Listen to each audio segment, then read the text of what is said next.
see our progress in helping residents get vaccinated is paying off, and that restaurants and gyms have reopened and that people can resume, at least in part, some of their normal routines. And I want to thank Team Toronto for helping to get those third doses ramped up in the face of the Omicron surge, which I think we did very well as a team effort, and for helping millions of residents to get vaccinated. 58.8% of eligible residents now have their third dose. 54% of kids 5 to 11 have at least one dose of vaccine, and 23% of kids have 2 doses. Our Team Toronto Kids COVID-19 vaccination plan has worked to help deliver more than 158,000 vaccine doses for kids in a 2-month period. And that work is continuing, and both Dr. Davila and Councillor Cressy will outline some of the next phases of the plan to make sure that we are making the effort and, in fact, are helping every kid everywhere in our city without exception to get vaccinated. This helps to protect those kids, but it also helps to protect the progress we've made in getting back to in-class learning. In our daily meetings on vaccination progress, I've been very clear that we must continue the good work we have done, because it has been something that I think has been exemplary, I think it's been a model, and I think it's been successful, most importantly.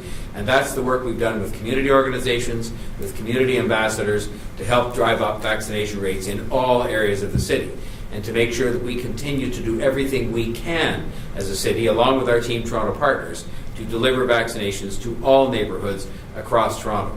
And I've been heartened as I visited clinics in all parts of the city, including places where there is under-vaccination, to have people tell me that it's because an ambassador knocked on the door, or because of a familiar face from a health clinic, that they came to get vaccinated. So it proves to me, anecdotally and otherwise, the system is working, and we have to be patient and stay at it, and that's a part of what Councillor Cressy will address today. I want to mention specifically and thank the Scarborough Health Network and its partners for the outstanding vaccination efforts they undertook this past weekend.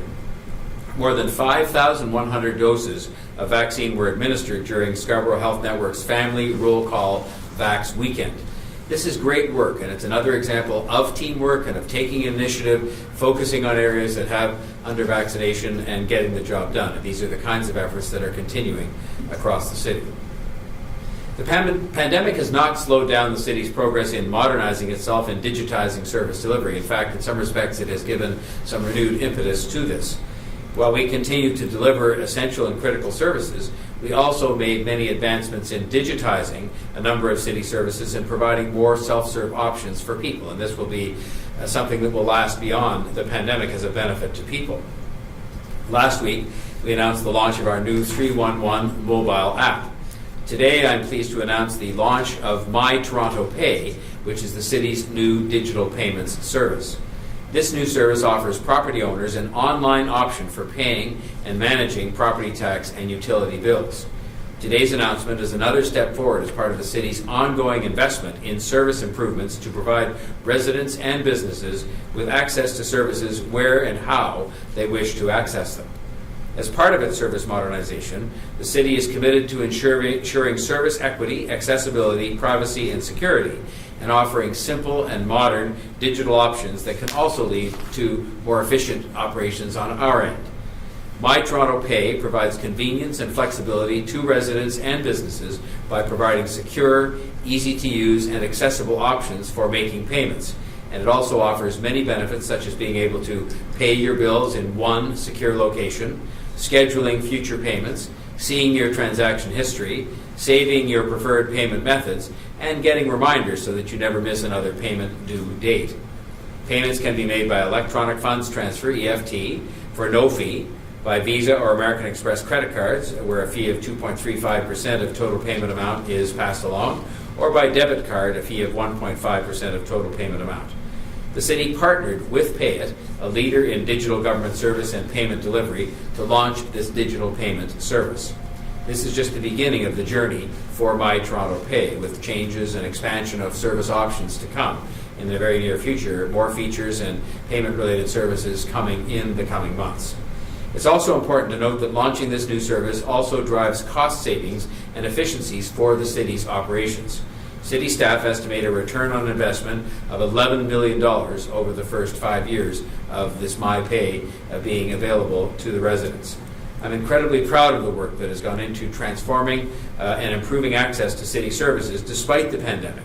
And in some cases, we've speeded up different changes and transformations that were being made and the availability of virtual services for people so that they can have a modern, accessible customer experience even during a circumstance such as a pandemic.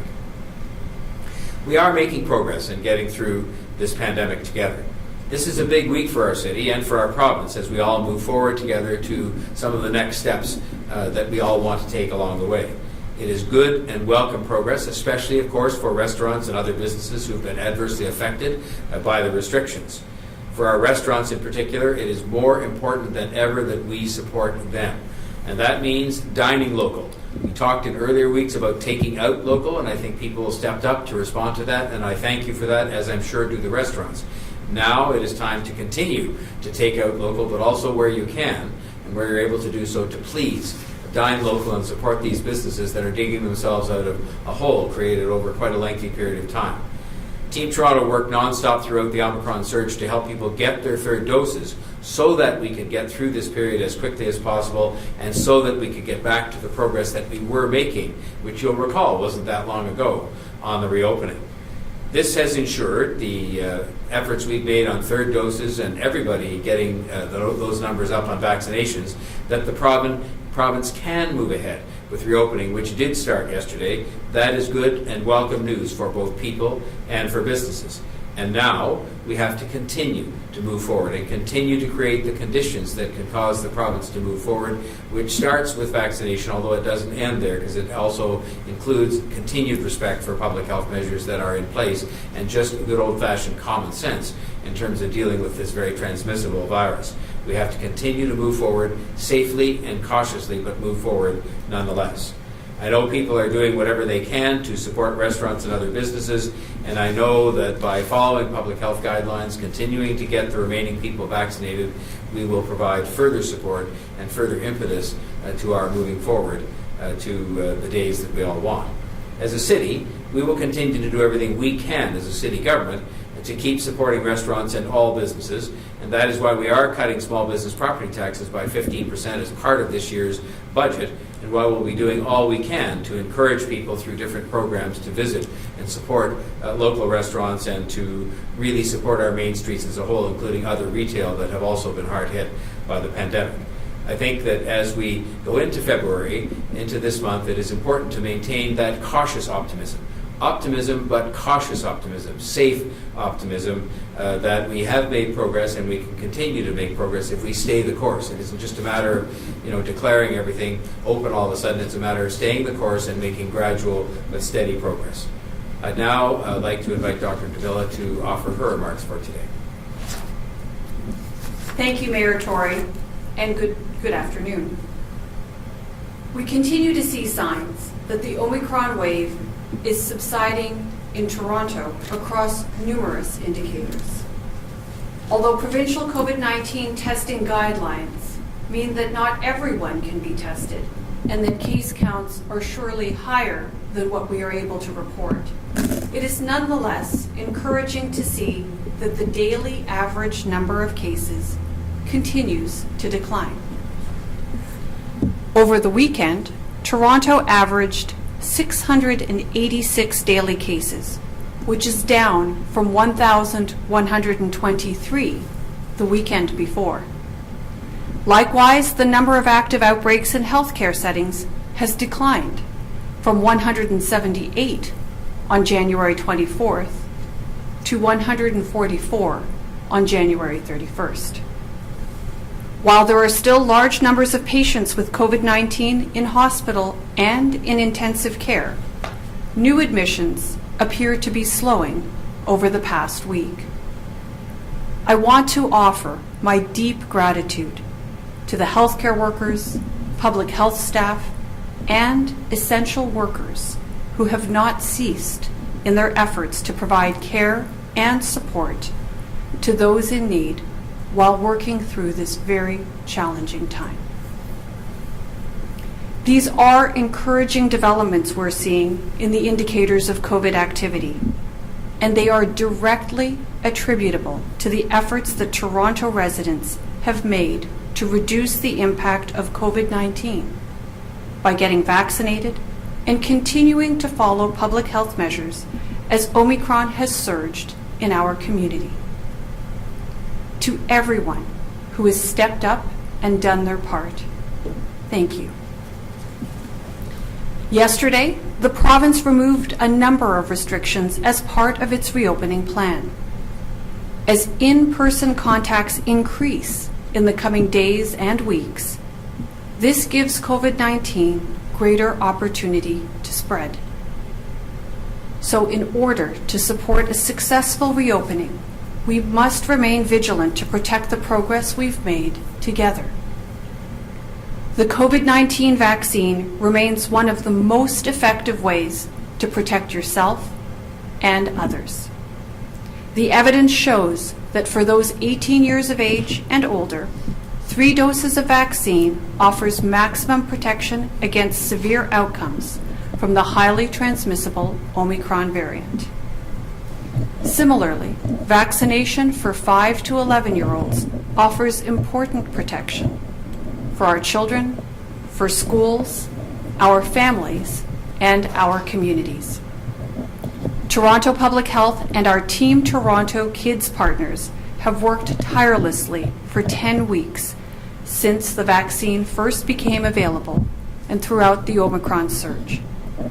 And so far, we have delivered about 158,000 doses to children aged 5 to 11.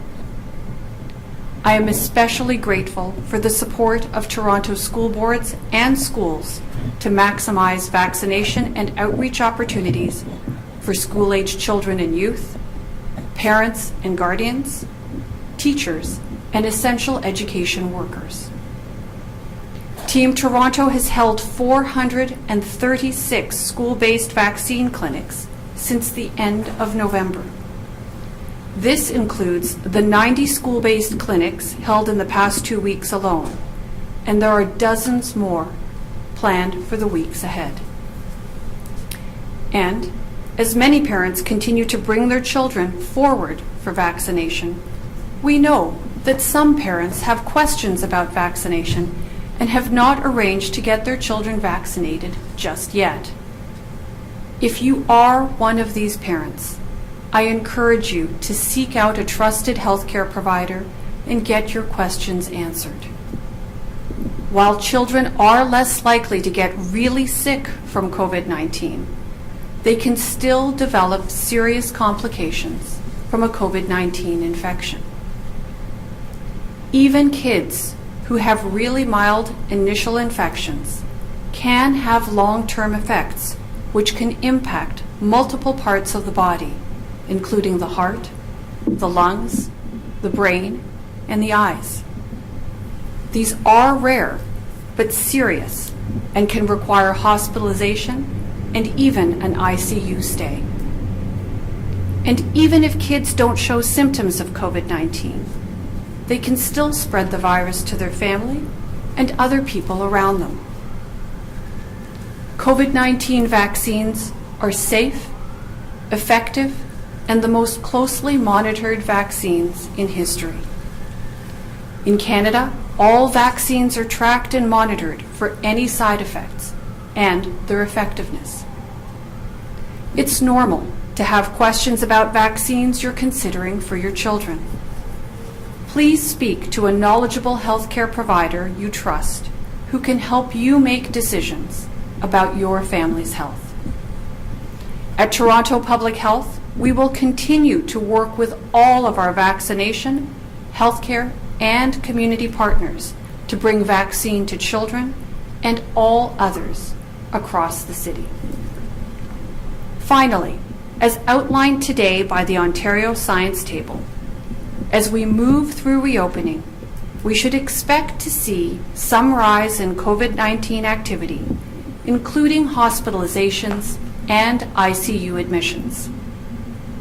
And while we can't eliminate COVID-19, we do have some control over the impact that the virus has on our lives. Vaccination makes a difference.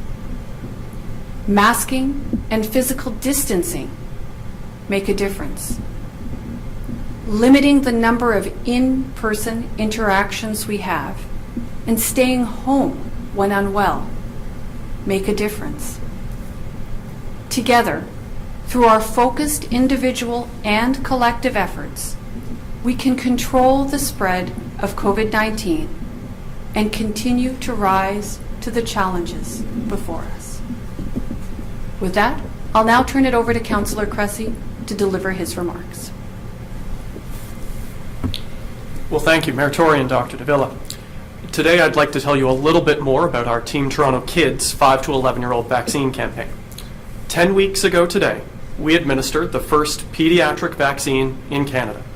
Alongside Sick Kids Hospital and with superheroes and stickers and animal paw prints and even a coloring station, we launched with that very first shot. This was before Omicron, and it was before our accelerated third dose booster campaign, just 10 weeks ago. Now, since then, Team Toronto Kids has continued nonstop.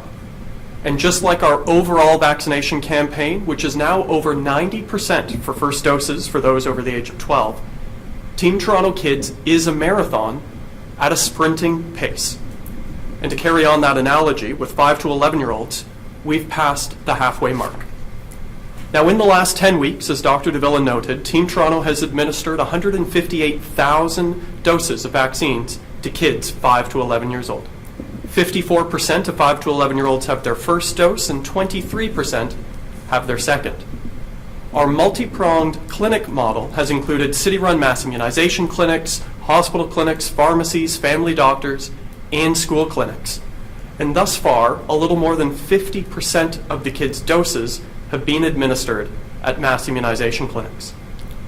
Now, we know that education and outreach is critical, especially for parents and caregivers.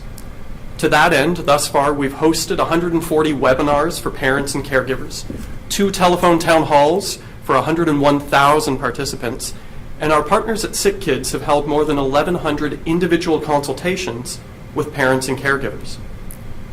And just like with our first dose campaign for adults, we've been working to bring vaccines directly to where people are, in this case, directly to schools where kids are. And as Dr. Davila noted, thus far we've hosted 436 school-based clinics in 38 targeted neighborhoods where vaccine rates have been lower and COVID rates have been higher. And so overall, take all this together, we're off to a really strong start and we're pleased with the progress, but there is more work to do. And just like with the adult vaccine campaign last summer, with kids, we've entered a new phase. This is the hyper-local phase. And so here's what that looks like. In the last 2 weeks, we accelerated school-based clinics and we increased direct outreach to parents and caregivers in targeted neighborhoods. And in those 2 weeks, 90 school-based clinics were held, and we partnered with the Toronto District and the Toronto Catholic District School Boards to ensure that parents were called, texted, and emailed in advance of those school clinics. And it's working. So let me paint the picture. In the last 2 weeks, for example, in Rexdale, in Malvern, and in Scarborough Village, in those 3 neighborhoods where we focused, we saw kids' vaccine rates increase by more than 5%. 5% increase in 2 weeks in some of our targeted neighborhoods. That compared to a citywide neighborhood average increase of about 2%. Now, not to get lost in the numbers, this is what a successful hyper-local strategy looks like in this phase. It's local, it's targeted, it takes effort, and it can take time, but it works. You know, our 12 to 17-year-old vaccine campaign took 24 weeks to reach 90% of teens with the first dose. And we got there because we never stopped. School by school, kid by kid, we build trust and we break down barriers. That's the Team Toronto way that Mayor Tory always describes. So what's next? We're continuing to accelerate this hyper-local approach. We have 57 clinics planned in schools over the next 2 weeks.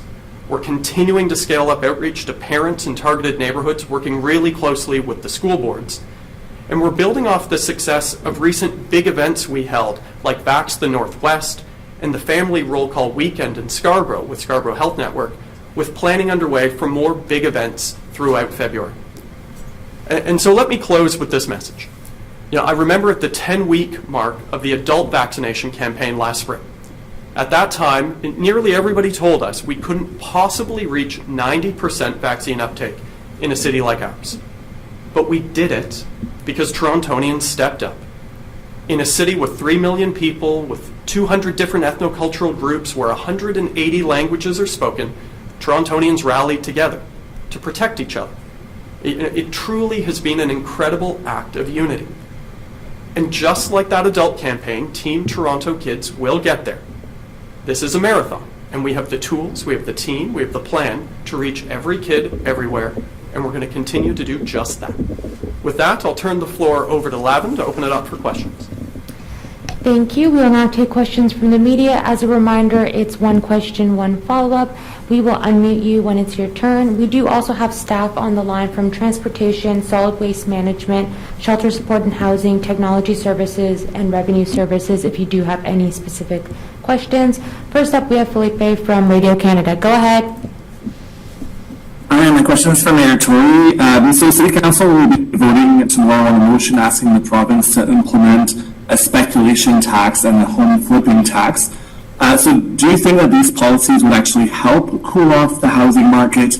And even if the motion is approved by City Council, how confident are you that the Ford government will look at implementing such taxes? If you look at the foundation of all of the policies we've adopted in terms of trying to improve the availability of housing, including affordable housing, a lot of it has been with a view to placing first the notion that people are to live in homes and homes are for people to live in.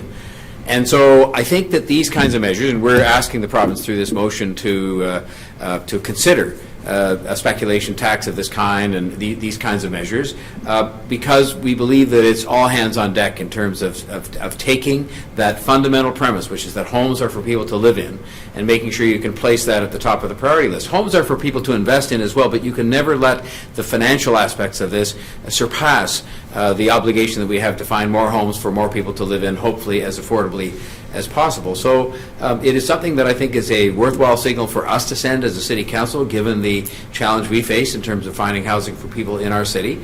It is for their consideration, and I think that they're looking too for different ways in which we can make sure as many housing units are available to people as affordably as possible, and these are two of the ways that Councillor Cole has identified that might be examined, and I'm supporting the province having a look at those. And how confident would you say that you are that the Ford government will actually look at those tax options? And does the fact that it's an election year come into play in this? I don't know whether election year has any impact on these things. We've already put a vacant home tax in place ourselves, and I think that's going to be a step forward again on the theory that we need homes for people to live in. As many other purposes as there may be as an investment vehicle and things like that, we need people to be able to live in these homes. I think that the government, through its summit that it had a week or so ago, the reports that it's commissioned and so on, has indicated its interest in looking at a wide variety of measures to make sure that we have as many homes as affordably as possible for people to live in as possible, and so I'm sure they'll take a look at these things alongside many others. Thank you. Next up, we have Jennifer Pagliaro from The Star. Go ahead. Hey there, good afternoon, everyone. I just wanted to start by asking Dr. Davila a question. Dr. Davila, I wanted to know, it seems like we're kind of at this point where vaccines are for the most part, widely accessible for kids and adults, and there seems to be a recognition that we can't simply keep people locked down and businesses closed. And so I'm just wondering, given the numbers that you've seen, are we really relying on, individual residents to keep each other safe, keep their families safe? Are we at that point in the pandemic where the time for government intervention is maybe on the back burner here?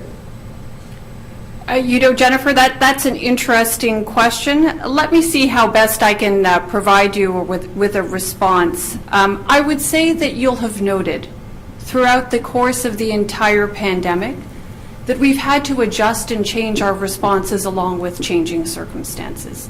And of course, informed by the science, which also has evolved over the course of the pandemic. So, I think that at this point in the pandemic, you're continuing us to see, to see us, I should say, deploy the best available science in order to provide the best response, to what we're seeing on the ground. What we've seen as of late is with the arrival of Omicron, we have this incredibly transmissible variant, and that, perhaps, the goal of elimination isn't really within reach. But what we have is the lessons we've learned over 2 years now, and we have some very, very effective tools. We have vaccine available to us. And, while you can say that vaccine is widely accessible, our experience on the ground has been that there are still some challenges for people in respect of accessing vaccine. Hence, you see us use that very hyper-local method that Councillor Cressy just spoke of in order to make sure that we're reducing barriers as much as possible. It took us some time to get to 90% of our 12-plus population with 1 dose of vaccine on board. We're going to continue our efforts to keep driving up vaccine coverage to make sure that as many people as possible are getting that protective benefit of vaccine. You've also seen Torontonians step up over the course of the past 2 years with respect to practicing good self-protection measures, and we know that these still work.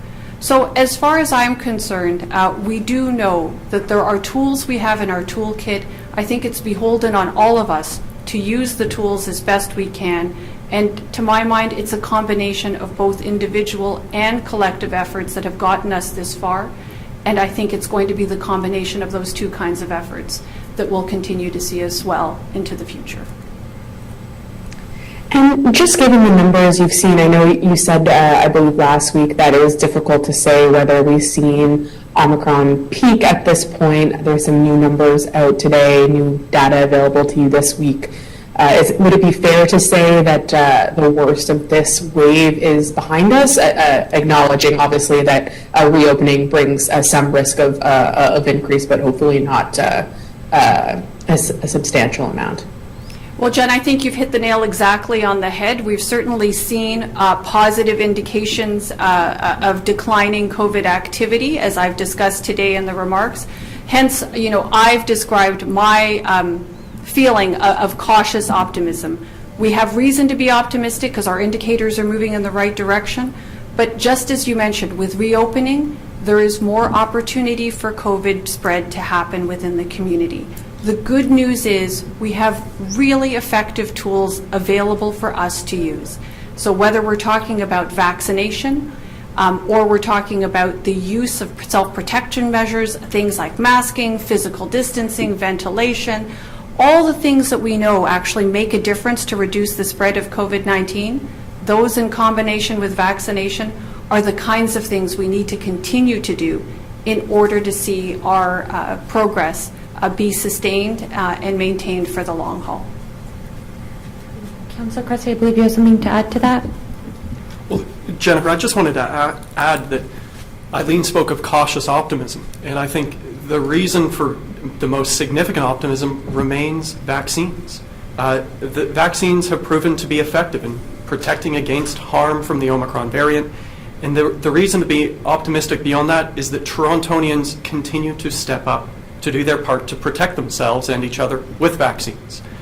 We've approached nearly 60% already of those eligible with a booster dose already.